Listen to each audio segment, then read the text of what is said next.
Phnom Penh is not just Cambodia's capital. It is the city where the country's geography, monarchy, economy, trauma, and recovery all meet in one place.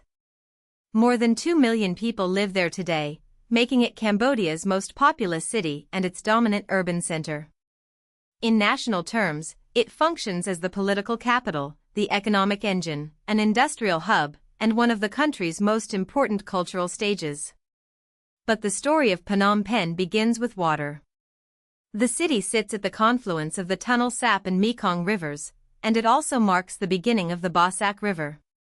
That location gave it strategic importance long before modern roads, airports, and administrative districts existed. Rivers moved people, goods, food, power, and influence.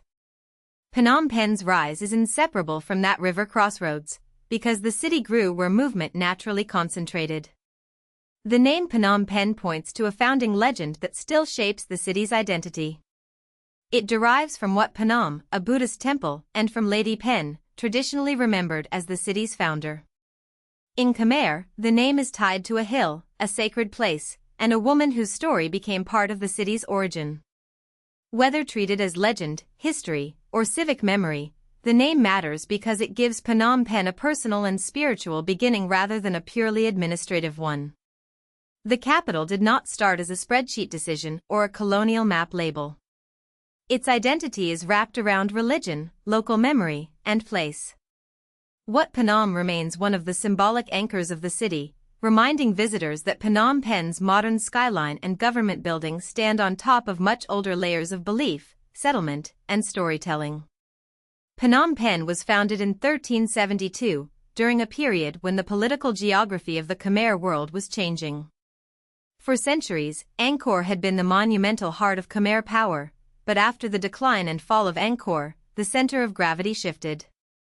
Phnom Penh succeeded Angkor Thom as the national capital in 1434. That transition was historically significant because it marked more than a simple move from one city to another.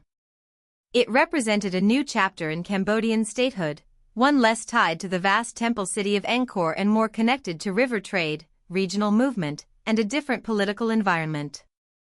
Phnom Penh did not hold the capital role permanently at first.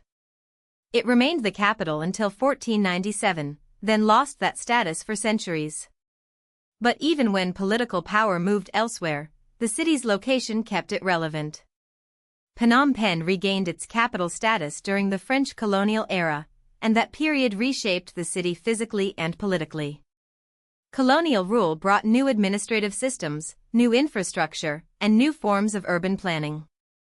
It also placed Phnom Penh into wider networks of empire, trade, and bureaucracy. The city's architecture began to reflect a mix of influences: French colonial buildings, Cambodian design traditions, and later modernist experiments. This is part of why Phnom Penh became known as the Pearl of Asia during its period of investment and modernization. The nickname was not just about beauty. It suggested a city that seemed elegant, promising, and regionally important. Broad boulevards, villas, public buildings, and civic spaces helped create an image of Phnom Penh as a refined capital at the edge of the Mekong world. After Cambodia's independence, Phnom Penh entered another major phase of modernization. Investment, cultural energy, and architectural ambition gave the city a distinctive identity. New Khmer architecture and Art Deco influences appeared alongside older colonial forms, producing a cityscape that was not simply French, not simply traditional, and not simply modern. It was a Cambodian capital trying to express a post-colonial future. This period matters because it shows Phnom Penh as a place of confidence before catastrophe. It was a city of government institutions, cultural life, expanding neighborhoods, and national ambition. The Pearl of Asia image came from this combination of beauty and optimism. For many people, Phnom Penh symbolized what Cambodia could become: urban, independent, culturally rich, and connected to the wider world while still rooted in its own history. That optimistic growth was disrupted by war. In the 1960s and 1970s, Phnom Penh's population swelled as people fled civil war and American bombing during the Vietnam War era. The city became a refuge, but that refuge was fragile. A capital built to administer and represent a country suddenly had to absorb huge numbers of displaced people. Refugees brought urgency, overcrowding, and pressure on food, housing, and services. This population surge changed the city's atmosphere. Phnom Penh was still the seat of power, but it was also becoming a city under stress, surrounded by conflict and filled with people trying to survive forces beyond their control. The contrast is stark. The same city once celebrated for elegance and modernization was now becoming a crowded wartime shelter. In 1975, Phnom Penh experienced one of the most traumatic urban events of the 20th century. After the Khmer Rouge took power, the city's entire population was forcibly evacuated. A capital of streets, homes, markets, schools, hospitals, temples, offices, and family life was emptied. The evacuation was not a normal wartime relocation. It was part of a radical ideological project that targeted urban life itself. People were driven into the countryside, where many faced persecution, forced labor, starvation, and genocide. Phnom Penh became almost uninhabited during the democratic Kampuchea era. This is essential to understanding the city today. Its modern life is built over the memory of absence. The bustle of traffic, markets, and construction carries an invisible contrast with the years when the capital was deliberately silenced. Vietnam-backed forces took Phnom Penh in 1979, ending Khmer Rouge control of the city, but liberation did not mean instant recovery. A city cannot simply restart after being emptied, traumatized, and stripped of much of its human and institutional life. Families had been broken. Skilled professionals had been killed, displaced, or scattered. Infrastructure had deteriorated. Trust, administration, education, and basic services all had to be rebuilt. Phnom Penh's reconstruction was therefore not only about roads and buildings. It was about restoring the functions that make a capital possible: governance, housing, commerce, schools, hospitals, culture, and daily routines. The city had to become inhabited again in the deepest sense. People returned, rebuilt lives, reopened markets, and slowly reconnected Phnom Penh to the rest of Cambodia. In the modern era, Phnom Penh has been rebuilt with the support of international investment and aid.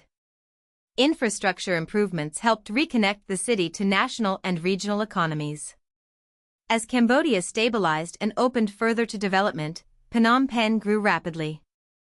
Its role as Cambodia's primate city became more visible. It concentrates political authority, economic opportunity, industry, cultural institutions, and international attention.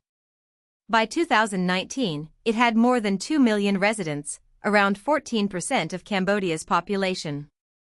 That figure matters because it shows how much of the country's urban life is centered there. Phnom Penh is not one city among many equal rivals. It is the central urban stage where national decisions are made, businesses cluster, institutions gather, and many Cambodians come to seek education, work, and opportunity. Greater Phnom Penh extends beyond the formal image of the historic capital. The wider metropolitan area includes nearby Tak Mau City and parts of Kandal Province.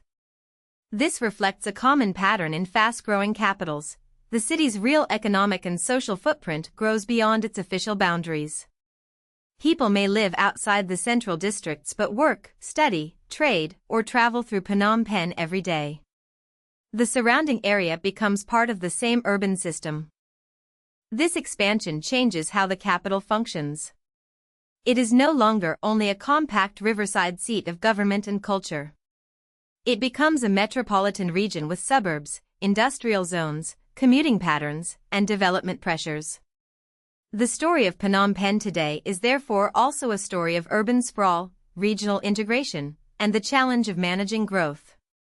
Economically, Phnom Penh has long been more than an administrative capital. It formerly functioned as a processing center, with industries including textiles, pharmaceuticals, machine manufacturing, and rice milling. These activities connect the city to both rural Cambodia and global markets.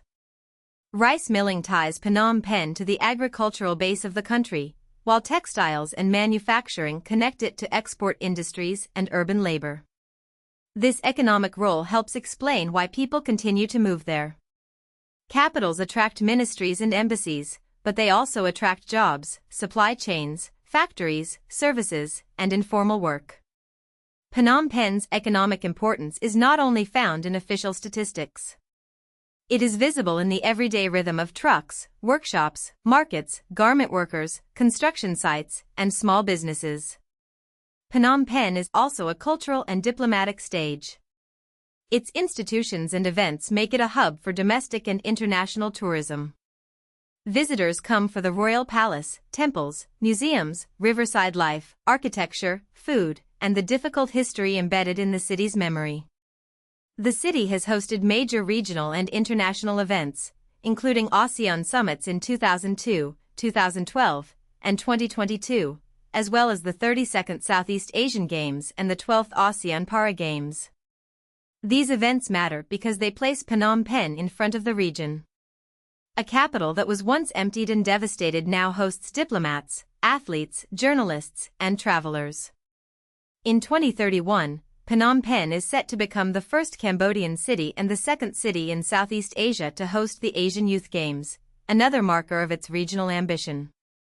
The most important way to understand Phnom Penh is as a city of layers. It is a riverside settlement tied to Lady Pen and Wat Phnom. It is a post-Angkor capital that shifted Cambodia's center of power. It is a colonial and post-independence city once admired as the Pearl of Asia. It is a wartime refuge, an emptied capital, a place of genocide and loss, and then a city of return. Today, it is a fast-growing metropolis where Cambodia's monarchy, politics, industry, tourism, and international visibility converge. Phnom Penh's story is not simple progress from past to present. It is a story of rise, interruption, destruction, reconstruction, and renewed ambition. That is why the city matters. It carries Cambodia's history not as a museum piece, but as a living capital still being rebuilt and reimagined. If you found this helpful, please like this video and subscribe for more explainers.